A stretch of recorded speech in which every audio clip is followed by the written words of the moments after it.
இன்றைக்கி இந்த வீடியோவில் ரொம்பவே ஹெல்தியான கருப்பு உளுந்து இட்லி பொடி எப்படி பண்ணுறதுன்னு பார்த்துடலாமா? குழந்தைங்களுக்கு மட்டும் இல்லை, ஓடி ஓடி வேலை பார்க்குற நமக்கும் இது ரொம்ப முக்கியமான ஒரு விஷயம். அதுக்கு முதல்ல 2 கப் அளவுக்கு கருப்பு உளுந்து எடுத்து ஃப்ளேமை மீடியமில் வச்சு ஒரு 10 நிமிஷத்துக்கு வறுத்து எடுத்துக்கோங்க. அதே பேன்லேயே 1 கப் அளவுக்கு கடலைப்பருப்பு சேர்த்துக்கோங்க, 1/4 கப் அளவுக்கு உடச்ச கடலை சேர்த்துக்கோங்க. இதையெல்லாம் தனித்தனியாக வறுத்து எடுத்துக்கோங்க. காரத்துக்கு 6 காஞ்ச மிளகாய் எடுத்துருக்கேன். உங்களுக்கு தேவையான அளவுக்கு மிளகாய் சேர்த்துக்கோங்க. இது கூட 1 கப் அளவுக்கு கருவேப்பிலை சேர்த்துக்கோங்க. கருவேப்பிலை எந்த அளவுக்கு அதிகமாக சேர்க்குறீங்களோ டேஸ்ட் நல்லாயிருக்கும்.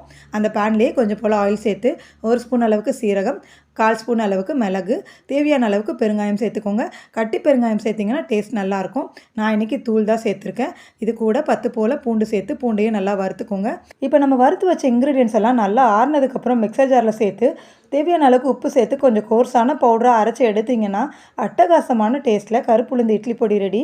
இது தோசை இட்லி மேலெலாம் தூவி சாப்பிட்டு பாருங்கள். டேஸ்ட் வேறு லெவலில் இருக்கும். ட்ரை பண்ணி பார்த்துட்டு எப்படி இருந்துன்னு கமெண்ட்டில் சொல்லுங்கள். அடுத்த வீடியோவில் பார்க்கலாம். அது வரைக்கும் டாட்டா.